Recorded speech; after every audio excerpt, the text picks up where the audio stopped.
Andito tayo ngayon sa Chill Spot Cafe para sa semifinals round ng Utmost na Tournament 2 Insane Battles Magingayo! Yeah! Shoutout palagi sa mga sponsor natin, Kape Cerveza, JD's Grill, Sky's Cafe and Bistro, Malates Ink Tattoo, Hypebeat, Koshiwear, Trust the Process, Everyday Apparel ni Bon, Blaze Apparel ni Blazer, tapos, sino pa ba? Kayo. Eto, sa kaliwa ko, Repin Tanay Rizal, magingay tayong lahat para kay Nepio! Nepio, shoutout nga pala sa producer siyempre sa pag-sponsor. Yun yun, mamaya na lang ulit. Yan, ito, sa kanan naman, all the way from Binangonan, Rizal, magingay tayong lahat para kay Uncle Mac! Shoutout sa FRBL, sa Pligan dyan na wala na. Shoutout kay Les Tukay, kay lahat, Gus, sa buong taga-Binangonan. Yun lang. Yeah, fuck you, ate ko, supot ka pa rin. Eto, nanalo si Nepio ng coin toss. Pinili niyang mauna si Uncle Mac. 32 lines lang dapat, pakinggan natin, Uncle Mac. Saan ang rehearse? Game, palag na. Game! Puta, guess who's back? Ito na si Uncle Mac. Muling babattle pagkatapos mabugbog. Muling babattle pagkatapos mabugbog. Tinadinawalan to ng pagod. Pero dahil wala ako ng mga nakaraang event kasi boss, kinailangan ako mayod. Nagtrabaho, nagbenta, nag-isip para bago magpasko, makasahod. Pero ang sakit isipin, ikaw na nagpabugbog sa akin, ikaw pa nagtawag ng tanod? Sino yan? Huling kalaban ko, hometown hero. Yung kalidad nun, pang MVP. Tapos itatapat mo ako sa bangko. Pero siya daw si Mr. Longbag, bawat tira niya pasok, puta gago ba to? Kung ikaw si Mr. Longbag, ako si Joey Leo, kung magpaparamnan na di ka dapat sa liga na to. Kasi anong akala mo? Pag nakapag-lock na ng profile, di na kaya na mo sa akin, eh kahit tignan lang sa mukha yan, bang! Tangina, butas yung ngipin. Pero okay lang. Kung takot ka sa personalan, give ako kahit sa lyricism. Pero kung di ka makakasabay, umuwi ka na lang bay. At huwag mo na itong isipin. Oo, natalo ako ng turna. Pero ayos lang. Kasi after noon, marami na ako natutunan. Pero ang maging isang duwag, isang sanya ng kabanuan. Dapat sa mga katulad mo, binubukulan. Walang sawa na kutongan, walang utak, idipugutan, walang kwenta, to sumulat. Dalawang kamay mo ay putulan, sige takbo! Tapos itinira ko pa yung paa. Para magsumbong ka sa mama mo, ma. Di pa pala ako pwede na ipangharang. Alam mo, nakakatakot sa lugar nyo. Dumura sa kung saan-saan, tapos mabarang. Nakikinom mo ka? Ba't ako matatakot sa ganito? Eh, nakalaban ko isang tunay na pro at alam nilang ayun ay magaling. Nagawa kong tumayo sa harap na nagugutom na leyon. Ba't ako matatakot sa kuting? At kung gusto mo akong aningin, sige gawin, wala dyang kaso. At para si Uncle Aliwin, pakitawag nga lahat ng payaso. Gago. Road 1, Jay! Yeah! Tangina, lalong-lalong hindi ako papayag na si Longbang. Pwede ikaw pa. Yo! Game! Sabi niya sa GC, di niya daw ako sisiputin. Baka naman nahihiya ka lang matalo, siguro supot ka rin. Kasi tangina, Uncle Mac na to. Di pa ako bumabatil, napapanood ko to. Tuwing magkakasalubong kami nung laging nakaumang ang bunganga sarap pasukan ng spalto. Puta di ba ako dehado? Nung una binigyan mo akong bobo tapos ito igaganti mo. Pero di pa rin ako papadaig, di ba boss yan ang sabi ko? Ako'y baguha na gutom sa battle rap, mag-aalamot, undefeated talagang kahit sino ilalampaso. Oo, kasi Uncle Mac na to. Tinuhog to ni Blazer. Halos isang buwan siya nagdusa. Ano ang pakiramdam ng mapuwitan ng Yakuza? Bakit? Nung nakaraang laban, nadun ka ba? Di ba wala? Kasi masyado mong kinimkim ang mga binitawan niyang salita. Kasi bobo ka ba? Kasi Blazer na yung tanga kahit ako di lalaban. Baka naman pinakitaan ka lang niya na bukas yung kanyang siper kaya agad ka nang lumaban. Kaya Uncle, asahan kong huwag kang mag-joke kasi nakakahiya pag tinalo kita. Di ako papabata sa'yo, gusto mo batukan pa kitang hayop ka. Kasi naaalala ko dati, nung di pa ako sinasali. Tamang nood lang kay Nukli sa FRBL, minsan ka na rin nakasali. Pero madalas kang binabati-ba ngayon, ito ang aking mensahe. Magagawa mo lang ako talunin dito, sige pakita mo sa amin magmukbang ng tae. Sige magalaboy, tapang ka nang matupad mo na ang pangarap mong mag-viral. O kaya mag-live ka sa iyong Facebook, flex mo kung paano ka magsalsal. Uncle Mac, pasensya na agad sa maraming tao, ikaw ay aking kinengkoy. Bibigyan ko pa sana ng hype boss kung binigay mo Makoy. Pero baka magyabang kasi tinalo niya si Makoy kasi nag-choke ng malala. Pero baka magyabang kasi tinalo niya si Makoy kasi nag-choke ng malala. Puta, dinamay ko pa kasi si Makoy, ako pati ngayon yung nawala. Mga gago, di yung joke, walang maniniwala. Yun ang patibong kumagat ka sa pain, kaya Uncle Mac, deads ka na, yun ang malala. Sige, lojo pa. Ay! Yun na yun, ang haba ng preparation mo, hayop ka. I-rhyme niya yung hindi ako lalaban sa lumaban. Makatalino mong tao. Isa kang modern, na chonggo, pero bobo. Tangina mo ka. Gusto nyo na real talk? Unang alok mo sa akin, tulak ng tambay cup. Kaya ang pinalit, ito, tambay lang. Pero sa sulat, lagi niyang sinasabi siya ay hustler at madalas naglalagay ng karton sa mga motor doon sa parking lot. Kaya sa mga naghahanap kay Nepi, dun po sa may bayan, naghahanap sila ng free parking tapos pababayaran sugapa. Pero ngayon, battle MC na rin siya. Ano? Natupad mo na yung matagal mo na dalaan, matagal mo na... Ano? Natupad mo na... Ano? Natupad mo na yung matagal mo na dalangin? Ulol, kaya ka lang sumali kasi alam mo pag naka-line up ay libre pakain. Kaya pagtapos namin yung bagahin ko, pakibigay mo na sa kanya. Kasi siya ay binatang, patay gutom, na may syotang mataba. Para hindi na siya mag-iisa, meron na silang dalawa. Kasi pagkatapos, miss, please, huwag mo siyang pandidirian. Matalo man siya ngayong gabi, at least, survive sa gabihan. Ayos ba? Pero sa akin, di ka makakasurvive. Putok agad, wala mang hawak na baril. Ngayon ipaparanas ko sa'yo, pinaramdam sa akin ni Blaser. Kaya no mercy! Kaya no mercy! Kaya no mercy kahit bobo pa kalaban. Kaya no mercy kahit bobo pa kalaban. Kasi nung laban nila Gigon 13, litaw katangahan. Ganito sabi niyo, para ka nag-ending na may trangkaso. Nagpataya sa kanto, kaso nang istapa kasi walang pambayad ng Meralco. Gago! Sinong tahang magbabayad ng Meralco? Bubukuta. Nepi, ang Meralco, pangalan ng company. Huwag ka masyadong sutel. At ang binabayaran doon, para alam mo, electric bill. Natutunan ka na naman sa akin, hayop ka.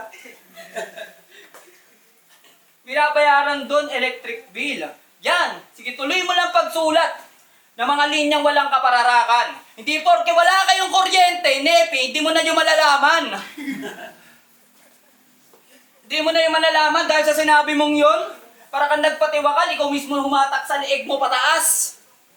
Sa sobrang uhaw mo, marangkada, ang sarap mong painumin ng Petron, gago. Sarap mong painumin ng Petron. Pero sa akin, hindi ka makakatagos. Ano pala yung time ko? Yo! Kahit sino, walang makikinig sa'yo. Anong wala kaming kuryente? Anong nalalaman mo? Taka kahit saan, naka-jumper kami, gago. Yo! Putang ina, uncle! Hayop na rap name pang matanda. Bakit? Sawa ka na ba magpakabata kaya napasadya na lang ng ganyang muka? My God, di pa naisipan, panipisan yung labi, nakakahiya. Puta kapal ng mukha, humarap pa. Labi mo na yung naihiya. Baho ng hininga mo, di mo ba halata? Tangina si Uncle Mac, lakas bumoses. Kadang buhala mong tao, takot ka sa misis. Kaya dito basta chismes, puta higpit ng asawa mo, pagiging pinagbabawalan ka, alam mo'y krisis. Pero bakit nga ba akong naiambing ko sa krisis? Sa mga di nakakaalam, matagal niya po kinimkim nung panahon ng pandemic, yung kanya pamilya ay binuhay niya sa noodles! Noodles! Tangina, daming menu! Pag nagsasawa ba kayo sa chicken flavor, trip niyo spicy bulalo? Pero seryoso, humiling na siya, i-accept ko. Nang ako daw ay mabigyan ng magandang laban. Parang sinabi mong wala kang lupit kasi yun pa ang iyong kailangan. Puta, mas malupit pa pala ako dito kasi basic ko, sinulatan. Kalalaki mong tao, tas batibag ka sa ating laban. Pucha, ako dapat tinahangaan. Yung akala mong walang ibubuga, nagusbang ka ba? Di man lang ako inakata ng balahibo sa iyo kahit hawakan mo o dibdib ko, walang kaba. At bago matapos, may gusto lang akong ipaalam, matagal-tagal na rin naman tong di napapansin. Naaalala mo ba yung nahuli ka sa kwarto ng iyong kasin? Oo, siya tunay na salarin. Nakapikit ka pa kasi, tas todo imagine mala Angeline. Wala kang alam na sinumbong ka lang yung kasin, ipupatok daw kay Angeline yung kanyang imagine. Katatanga mo kasi, di mo minulat mata mo nung tumalsik sa yung tiyahin. Tay! Ang inang buta. So, mas nakakaabang pa yung Ano ba yun? Naghanap ako ng reason para sulatan ka. Kasi alam ko wala kang kwenta ka-rival. At kaya lang ako tumuloy ng round 3, baka maisipan din ni Nukli, ibawi ka sa finals. Speaking of Nukli, kitang-kita na kinukuha na mo siya ng video habang bumabatil. Hoy, gago ka ba? Pinapanood niya yung sa mga tropang walang pambili ng ticket, o di ba nakakatawa? Di nyo na nga nasuportahan tong liga, tangina nyo, ninanakawan nyo pa. Di ba magkagrupo kayo? Kasi one time nagkaroon ng event sa Tanay. Yung mga kasama, putak, puro balagbag. Tapos nung umakyat sila, sinigaw sila ng, "Wag kami," alam niyo ba't sigaw ng mga tao? Di wag. Gago ka. Ba't kasi, tangina kasing pangalan ng grupo yan, "Wag kami" ang puta. Ano yan? Grupo ng mga matatapang na pag nakante, merong mangyayari. Wag kami, pero pag may ayuda si Konsi, gusto lagi kasali. Ang ina niyo, wag kami mga gabi. Sino ba kasi nakaisip ng pangalan ng grupo nyo? Ang ina nyo, puro kayo tanga. Ang ina nyo, kaya pala kayo mga puro tanga. Di ba kayo magkakasama kanina? Puta, ang aaga nila. Di pa nagbibigay ng go signal si Vincent, puta, nagpapala na. Nakaka-insulto, madikit sa pangalan mo. Pero ayos lang. Nakaka-insulto, madikit sa pangalan mo. Kasi pag tinalo kita, given. Sanay ako mabasag ng bobo. Pero pag ikaw, nanalo, gago. Di ka mananalo. Kasi di ka makakatagos sa akin kahit ipakita mo pa yung pinakamalupit mo na pinakamalupit at mahusay. Kung gusto mo akong subukan, tara, magpakita ka sa akin ng tunay na kulay. Kaso, paano nga yun? Gago, hindi mo alam, pinapakita mo na yung tunay mong kulay, oh, puro kaan-an. Yak, pero hayaan na natin siya.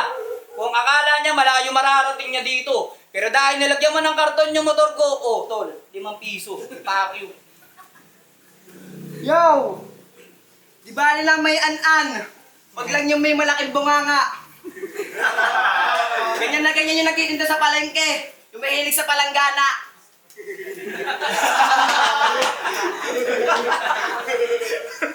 Yo, round 3 game! Kita nyo na ba? Kung paano ko binasic yung pagbato ng binangonan. O siya, tama na, hinahanap ka na ni Foreman. Pero round 3 game. Uncle Mac, sa wakas natuloy na rin yung araw na tayo'y nagtapat ng landas. Batang laki sa Tanay at masasabi ko rin ako ang nag-iisang alas. Kaya katay ito sa akin, kaya kita nyo naman kung paano nagdagdag ng lakas. Palakas ng palakas ang iniyaharap, pero Uncle Mac, tanggapin mo na lang din na mahirap magpanggap na malakas. Kasi bakit? GG na to sa akin, mapapatawag ng 911. Kaso di mo maamin na yung sakit na tatalunin ka ng akala mo'y bata lamang. Gago, bawat laban talagang nilalakasan. Oo, Vince talaga. Kahit iyarap mo, mas malakas. Kasi siya'y sa akin deads na. Dinaan ko sa biro't tawa, pero madaming nakamata kung paano kita ginawang katawa-tawa. Kaya para sa di bumilib, gitnang daliri ko na lang handang tumayo para kayo iyarapin. Ba't di nyo gawin na marap sa salamin at sa inyo nyo na lang sabihin, huwag nyo nang iparating sa akin. Pero mabalik tayo kay Labe, ang babuyin lang siya, yun ang gusto kong gawin. Putang ina, katatagal mo na sa battle rap, Mac, wala ka man lang improvement.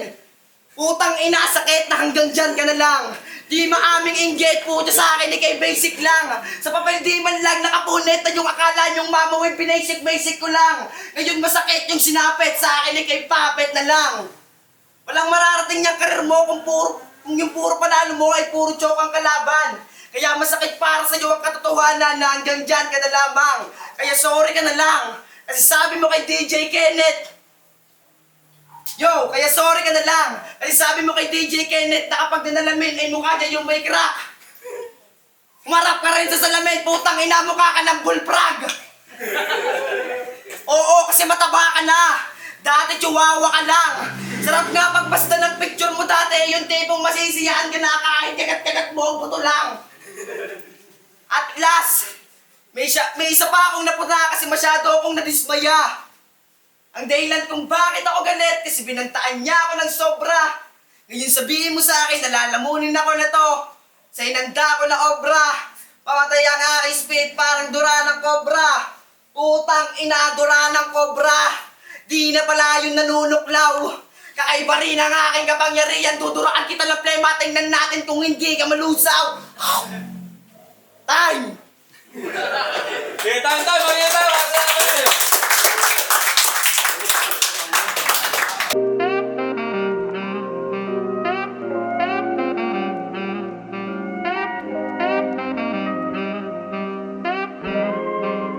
Xavier.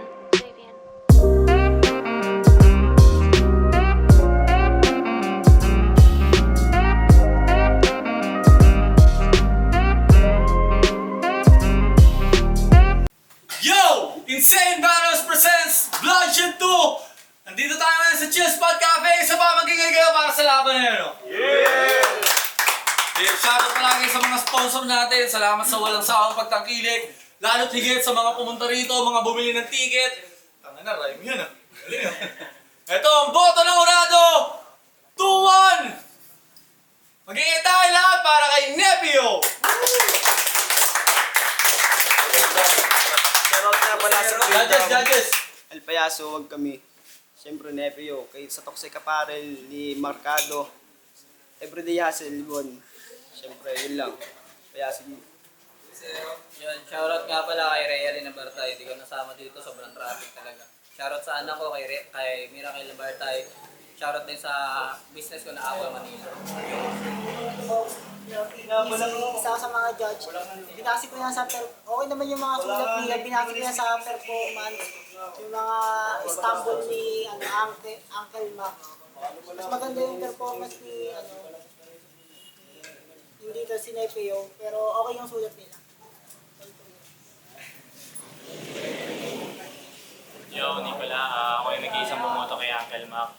Yung round 1, malinaw yun kay Uncle Mac yun. Sobrang laki nung naging, yung lamang niya dahil nauna siya. Tapos, hindi nahigitan ni Nepio yung round 1 ni Uncle Mac. Tapos yung round 2, malinaw na kay Nepio kasi sobrang kalat ni Uncle Mac noon. Tapos yung round 3, medyo makalat yung kay Uncle Mac. Ang kaso, naging problema doon kay Nepio. Masyadong kalat yung mga sulat niya. Parang hindi siya laging tumatama kay Uncle Mac. Habang si Uncle Mac, kahit may mga onting stumble siya nung round 3, sapul lahat kay Nepio. Kaya round 1 and round 3 kay binigyo kay Uncle Mac. Kaya Uncle Mac.